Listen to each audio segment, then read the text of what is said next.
कल्पना के तार एकांकी संग्रह।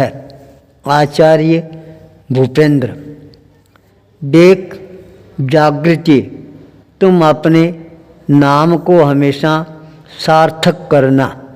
जैसा तुम्हारा नाम जागृति है, वैसा ही हर काम जागृत अवस्था में तेरे को करना है, क्योंकि जागृति ही जीवन है और सुषुप्तता है वही मौत है।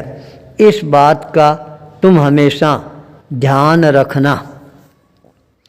तृप्ति उपदेश की झड़ी लगाती ही जा रही थी। उसकी वाणी का प्रवाह अविराम रूप से बहता ही जा रहा था। वह रुकने का नाम ही नहीं ले रही थी। जागृति अपनी मम्मी को अनिमेष नज़रों से निहारती जा रही थी।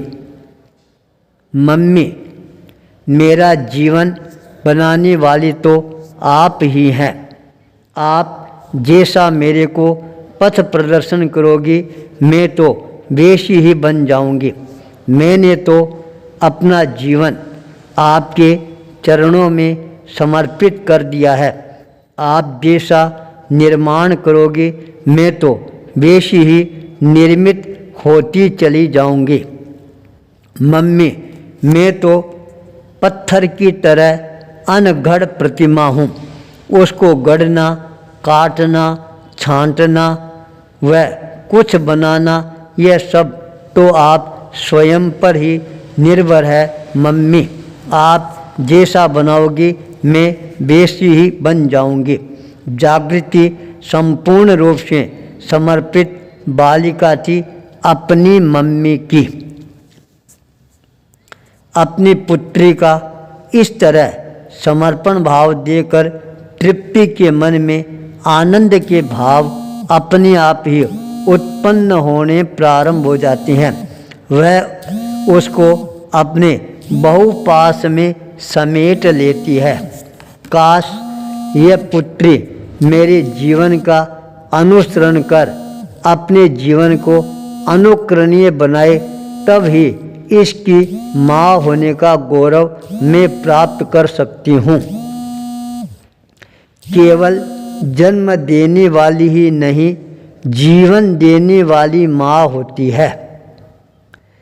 मेरे को असली माँ बनकर ही रहना है। तृप्ति का मन तृप्त बनता जा रहा था। तृप्ति अपने आप को शिखरों पर चढ़ती हुई महसूस करना प्रारंभ कर देती है। उसको अपनी मम्मी का वह वाक्य रह रह कर याद आता रहता है। जब जागृति उदर में आई थी, तब पीहर में माँ ने कहा था, बालक पैदा करना सरल है, उसका निर्माण करना बहुत ही कठिन है। मैं अपनी पुत्री का सही निर्माण करके अपने मम्मी को दिखाकर ही रहूँगी। देखो मैंने कैसा निर्माण किया है। काट छांट कर, घृष्ण व रगड़ देकर ऐसा अमूल्य कोहिनूर हीरा अद्भुत चमक व दमक के साथ रत्न इस संसार को मैंने प्रदान किया है। यह मेरी पुत्री रत्न देकर माँ ही नहीं, पूरा परिवार है। परिवार के हर सदस्य मेरी प्रशंसा के पुल बांधे बगैर नहीं रह पाएंगे। हर व्यक्ति के मुख से मेरा ही नाम होगा, तब मैं अपने पुरुषार्थ को धन्य मानूंगी। मैंने जो कुछ भी किया है उसका अनुसरण अनुकरण हर महिला करना प्रारंभ करेगी, तभी मैं अपने जीवन को सार्थक दिशा की ओर अग्रसर बनाने में सफलता प्राप्त करूँगी। पूरे महिला समाज के सामने एक आदर्श के रूप में प्रतिष्ठित हो सकूँगी। वह युवा पीढ़ी के सामने जागृति को आदर्श के रूप में प्रस्तुत कर सकूँगी। मेरी बलिहारी तभी है जो कल्पना मैंने की है उसको साकार रूप प्रदान कर सकूं, वह जागृति की आंखों में झांकती जा रही थी। जागृति की झिलमिलाती आंखों में उत्तर भी उसको मिलना प्रारंभ हो जाता है। हाँ, क्यों नहीं, स्वप्न साकार कर सकती है मेरी और अपना ध्यान व समय लगाकर तो देख, कल्पना साकार होती है या नहीं होती है। जागृति का हंसमुख व खिलता हुआ चेहरा देखकर उसका वात्सल्य है वह अपने आप ही टपकना प्रारंभ हो जाता है। लगता है वह अपने आप पर काबू नहीं रख पाती। जागृति को अपने दोनों हाथों से उठाकर अपने गले लगाना प्रारंभ कर देती है। यह बच्ची अवश्य ही मेरे जैसी बनकर ही रहेगी, बनेगी ही। उसकी आंख में आंख गड़ाते हुए तृप्ति ने कहा। जागृति भी अपनी पलकें झपझपाकर गर्दन हिलाकर स्वीकृति प्रदान कर रही थी। ऐसा तृप्ति को एहसास होना प्रारंभ हो जाता है। सहसा अचानक प्रदीप को देखते ही तृप्ति जागृति को प्रदीप की ओर धकेलकर मुंह में अपनी साड़ी का पल्लू ठूंसती हुई हंसते हंसते कमरे के भीतर चली जाती है। जागृति प्रदीप के गलवाइयाँ डालती हुई अटखेलियाँ करने लग जाती है। पापा, आप बड़े अच्छे हैं, मेरे को आप प्यार करती हैं ना? नन्ही नन्ही हम तुमको प्यार नहीं करते तो तुमको अपनी मम्मी ही केवल प्यारी लगती है। उनसे ही तू हंस हंस कर बातें करती है। मेरे से क्या कभी तू हंसकर बोलती भी है? जो तुम्हारे से प्यार करूँगा, प्रदीप ने अपना मुंह बनाते हुए कहा। जागृति की रुलाई फूट पड़ती है। उसने कहा, पापा, अभी तक आपने मेरे को समझा नहीं है और न ही कभी आपने समझने का प्रयास किया है। आपको क्या पता मेरे भीतर आपके प्रति कितना स्नेह है, प्यार है। उसको पाने के लिए मैं तड़पती रहती हूँ, तड़प उठती हूँ। दिन रात मेरी आंखों में आपकी तस्वीर है, वही नाचती रहती है। पापा आएंगे, गोद में खिलाएंगे। पर जब मैं अपनी सहेलियों को अपने अपने पापा के साथ मस्ती से घूमती हुई देखती हूँ, उसकी खिलखिलाहट भरी किलकारियाँ मेरे भीतर तूफान लाए बिना नहीं रह सकती है। पर मैं कर ही क्या सकती हूँ? मेरे को आप जैसे ऑफिसर पापा जो मिले हैं, दिन भर ऑफिस में रहती हैं, रात को घर आती हैं, जब मैं आराम की नींद लेने में मस्त होती हूँ। पर क्या आपको पता है पापा, मेरे को नींद में भी आपके सपने आते रहते हैं। मेरा पापा आएंगे, मेरे को जगाएंगे, मेरे को खिलाएंगे। पर पापा तो सपने केवल सपने ही बनकर रह जाते हैं। कहते कहते तृप्ति की रुलाई और ज़्यादा फूटने प्रारंभ हो जाती है। नहीं नहीं प्यारी बिटिया, रोते नहीं है, कभी नहीं। तृप्ति ने भीतर से आकर उसको अपनी साड़ी में लिपटा लिया। तृप्ति की सहानुभूति जागृति का मुँह खोलकर रोने को बाध्य करना प्रारंभ कर देती है। नन्ही नन्ही प्यारी बेटी कभी रोती नहीं है। तुमने अभी तक कहा था ना मैं आप जैसी बनूंगी। क्या कभी तुमने मेरे को रोते हुए देखा है जो तुम रो रही हो? तृप्ति ने साहस बंधाते हुए कहा। हाँ मम्मी, आप भी तो रोती हैं, मेरे को पता है। आप कमरे के भीतर छुप छुप कर रोती है।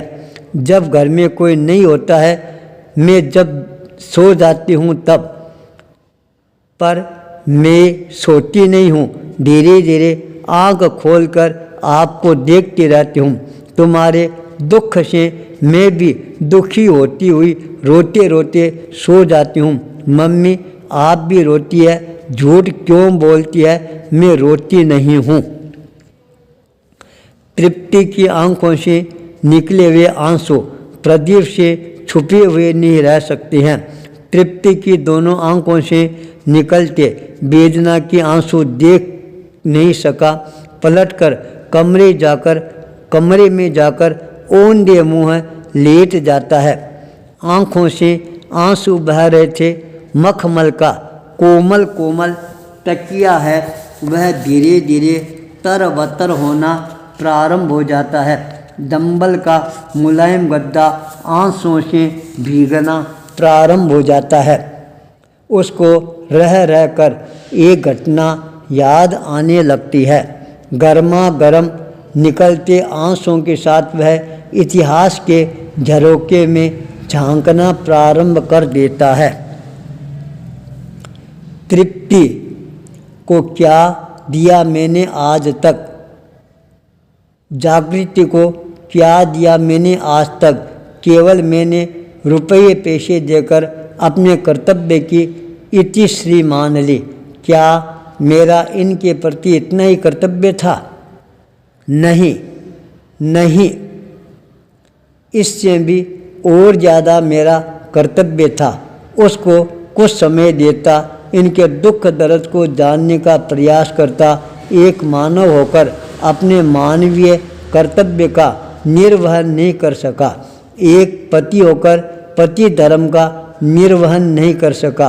एक पिता होकर पिता के आदर्श भी उपस्थित नहीं कर सका। मेरे से ज़्यादा मूर्ख हतभागी इस दुनिया में और कौन होगा। वह अपने आप को धिक्कारता हुआ चित्कार उठता है, तड़प उठता है। वह पश्चाताप की आग में जलता ही जा रहा था। ऑफिस नहीं जाना है क्या? देखो घड़ी में कितनी बज गई है, तृप्ति ने आवाज़ देते हुए कहा। उसकी आवाज़ टकराकर वापिस उसके ही कानों में आ जाती है। प्रदीप पर उसका कोई असर नहीं होता है। वह तो अपने भीतर में उड़ते हुए कोलाहल में डूबता जा रहा था। तृप्ति ने फिर आवाज़ दी, पर कोई असर नहीं। यह दृश्य देखकर वह हक्की बक्की रह जाती है। क्या कर रही हो मम्मी? जागृति ने आवाज़ दी। तृप्ति ने संकेत से उसको अपने पास में बुला लिया। देखो तेरे पापा क्या कर रही हैं, यह तो आराम से सो रही हैं। मम्मी क्यों बिना मतलब इनको परेशान कर रही हो आप? क्या किसी को परेशान करना अच्छी बात है? हम किसी को आराम नहीं दे सकते हैं तो कम से कम किसी को परेशान तो नहीं करना चाहिए। चलो मम्मी अपन बाहर चलती हैं। पापा तो ऑफिस में बेचारे काम करते करते थक जाते हैं। जब हम परेशान करेंगे तो विश्राम कहाँ से होगा। वह साड़ी खींचती हुई तृप्ति को बाहर जाने के लिए मजबूर कर देती है। नहीं नहीं, तेरे पापा सो नहीं रही हैं, रो रही हैं। तृप्ति ने जागृति को अपनी गोद में उठाते हुए कहा।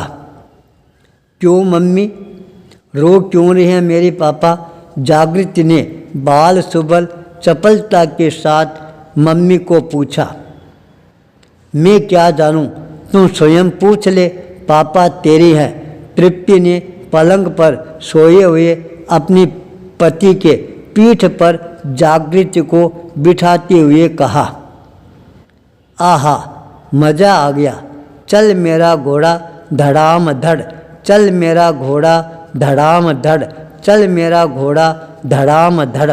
वह प्रदीप की पीठ पर चढ़कर उछलने कूदने फुदकना प्रारंभ कर देती है।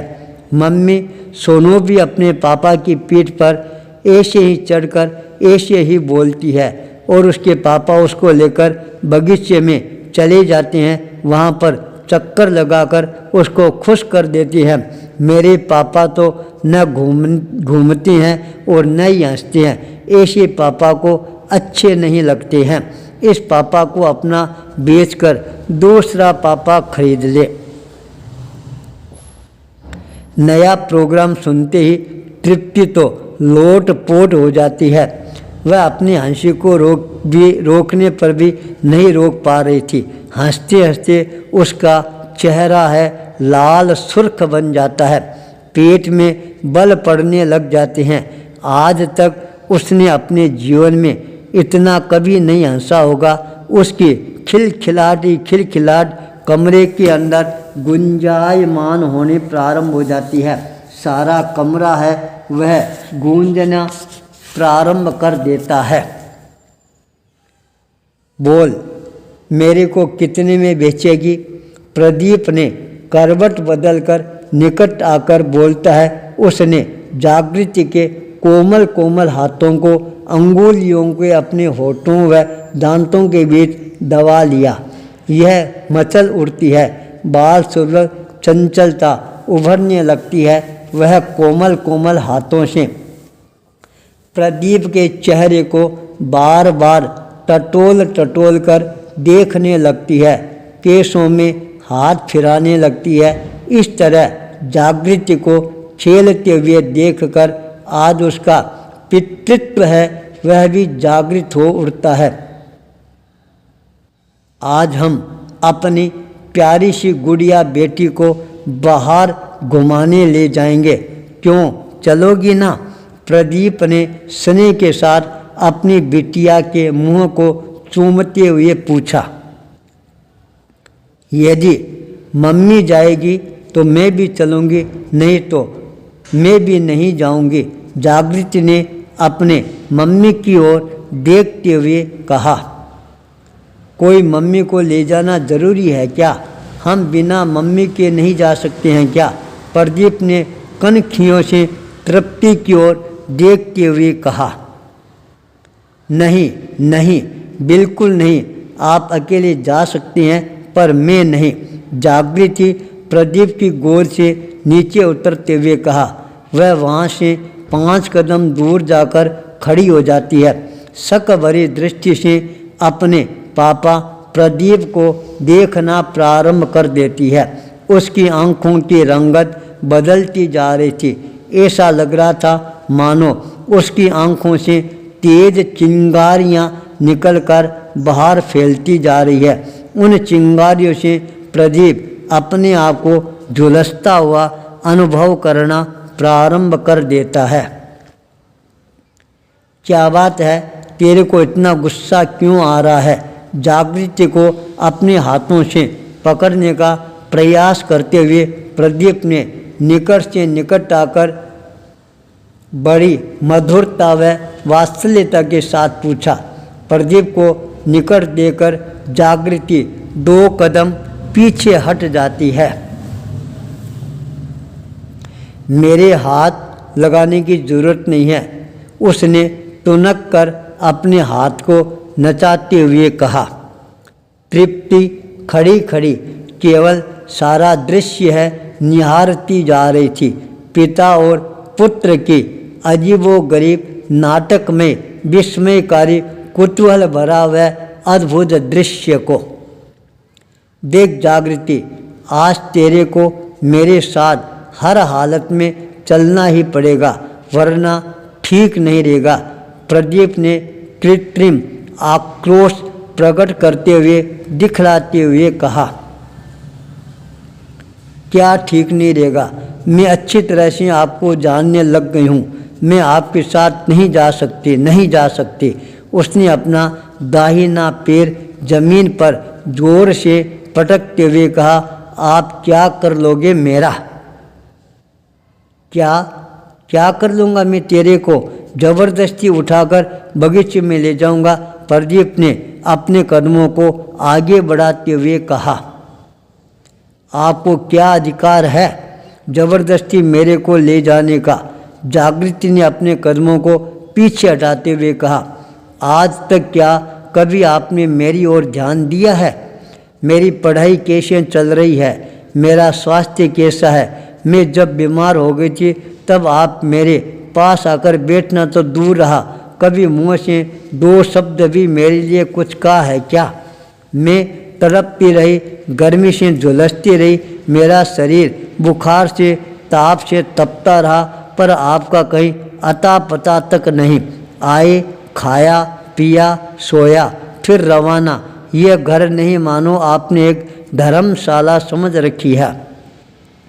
केवल विश्राम कर जो रवाना हो गए और आज घुमाने ले जा रहे हो, मैं नहीं जाऊंगी। वह दौड़कर पलंग पर अपनी आंखें बंद करके बैठ जाती है। तृप्ति का यह दृश्य देखकर मन ही मन प्रसन्न हो रही थी। बोलती कुछ नहीं, केवल देखती जा रही थी पापा और बेटी का आपस का कुतूहल भरा झगड़ा। देख तृप्ति, अच्छी लड़की कभी अपने पापा को परेशान नहीं करती है। जो पापा कहते हैं वही काम करती है। पापा का कहना मानने वाली लड़की ही आगे जाकर महान बनती है। ले उठ, अपना चलते हैं बगीचे में घूमने। प्रदीप ने अपने हाथों से उठाने का प्रयास करते हुए कहा। हाथ लगाते ही तृप्ति जागृति गुड़कती गुड़कती हुई गोद की गेंद की तरह पीछे की ओर लुढ़कना प्रारंभ कर देती है। आपको पापा कहने का अधिकार किसने दिया? मैं तो आपको पापा मानती ही नहीं हूँ। जागृति ने बैठने का प्रयास करते हुए कहा।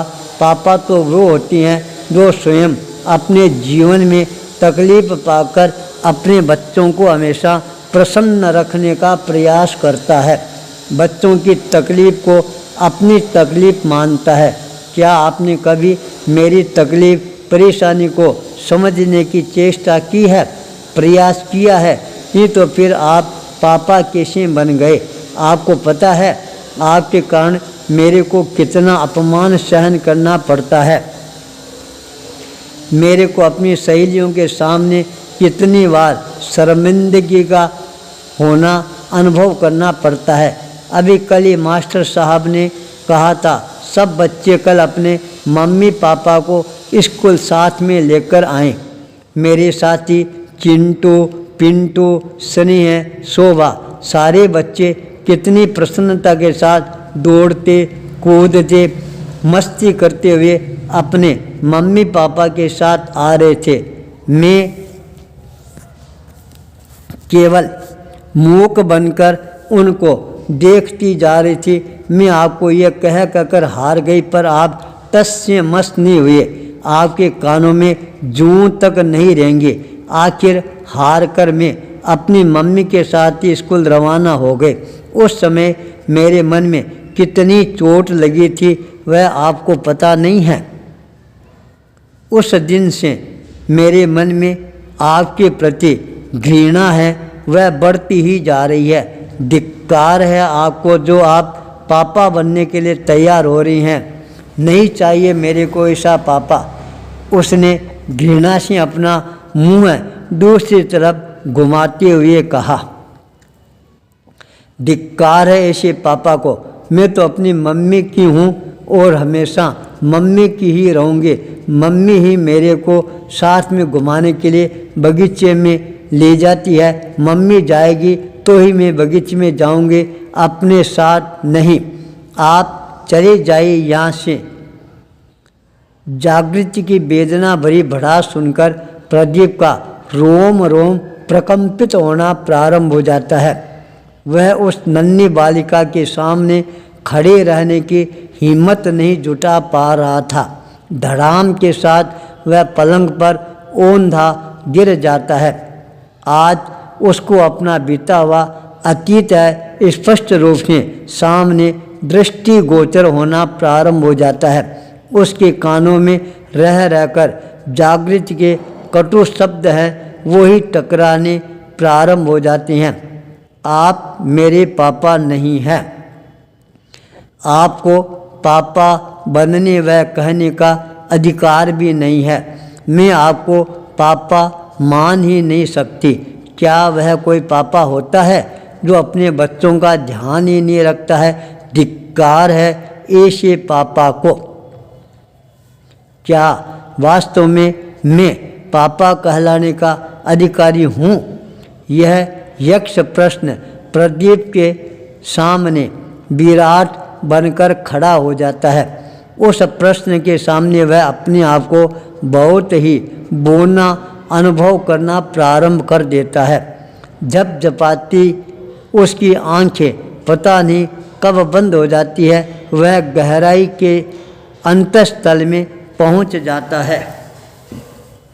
अजी उठो तो सही, देखो मैंने जागृति को अच्छे कपड़े पहनाकर तैयार कर दिया है, तृप्ति ने जगाते हुए कहा।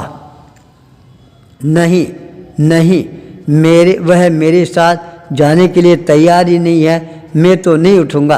प्रदीप ने करवट मोड़कर वापस सोने का बहाना बनाते हुए कहा।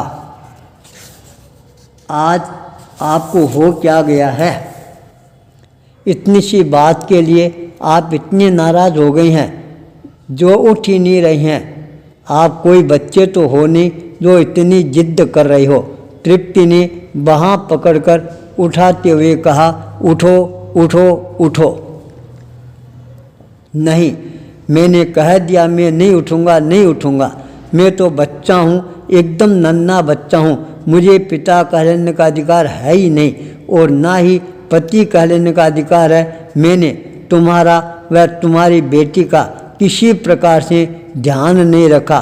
बदले में तुम मेरा कितना ध्यान रखती हो? समय पर खाना पीना, वस्त्रों की सफाई, प्रेस, हर छोटी बड़ी चीज़ का कितना ध्यान रखती हो। मैंने तो केवल तेरे को उपभोग की वस्तु ही बना रखा था।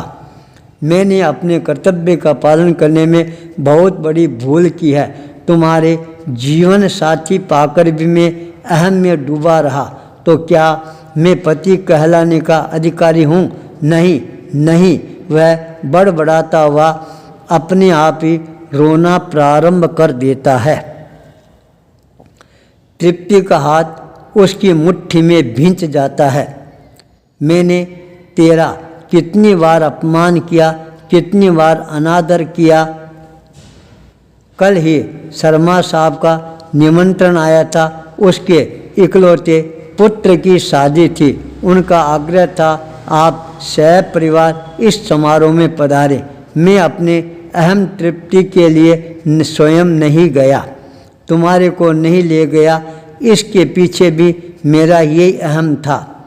मैं स्वयं गया पर तुम्हारे को नहीं गया।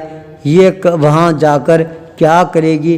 क्या शेरनिया के बीच में भीड़ अपना कोई अस्तित्व बनाए रख सकती है क्या? वहाँ पर इंद्र के प्रियों की तरह सजी धजी महिलाओं का जमघट होगा। तुम वहाँ कहाँ तक ठहर सकती थी? तुम्हारे पीछे मेरा अपना अपमान होगा, ये भावना मेरे भीतर घर कर गई थी। इसलिए मैं तुम्हारे को नहीं ले गया था और न ही अपनी प्यारी बिटिया को भी ले गया था। तुम सब कुछ जानती थी, केवल मुस्कुराती रही और तेरे चेहरे पर अप्रसन्नता के कोई भाव है वह मेरे को आज तक नज़र नहीं आया। केवल मैं अपने अहंकार के अंधकार में भटक रहा था, बाहरी दुनिया को ही सब कुछ मान रहा था। मैं अपने आप को, परिवार को तो केवल एक कैद खाना घर मानता था। मेरी तो यही मान्यता थी, रात भर घर में कैद रहकर सुबह आज़ाद पक्षी की तरह उड़ते रहना। पर आज मेरे भीतर ज्ञान का चिराग है, जल गया है। जागृति ने मेरे अहंकार व मेरे वहम का पर्दा है वह आज दूर हटा दिया है। मेरी आँखों में ज्ञान रूपी सुरमा डालकर मेरे को अपनी असलियत से परिचित करवा दिया है। जो आप औरों को अपना मानते हो, वास्तव में वह आपके नहीं है। जिनको आप अपना होते हुए भी पराया मानते हो, वही वास्तव में अपने हैं। मैं अपने अपराध बोध से आज दबता जा रहा हूँ। मेरे को यूं ही लेटे रहने दे। अब अपने दिन ऐसे ही पूरे करूँगा। तुम्हारे को जो कष्ट दिए हैं उसका फल भोगूंगा, प्रायश्चित करूँगा। चलो ना मम्मी, कितनी देर हो गई है। जागृति ने आग्रह के साथ कहा, अभी तुम्हारे सारे बच्चे बगीचे में खेलने आएंगे। उनके साथ खेलकर अपना समय पास करने में मज़ा आएगा। अब और ज़्यादा देरी मत करो। तभी वह मचल उठती है। प्रदीप आहिस्ता आहिस्ता अपने आप उठकर अपनी प्यारी सी गुड़िया को गोद में उठाकर बगीचे की ओर रवाना हो जाता है। तृप्ति भी पीछे पीछे रवाना होकर बगीचे में पहुंचकर अतीत को पीछे धकेलकर वर्तमान में लौट आती है। पश्चाताप पवित्रता की निशानी बन जाती है। आचार्य भूपेंद्र। गोकलपुरा, जयपुर, सुमन कुंज, कालवाड़ा रोड।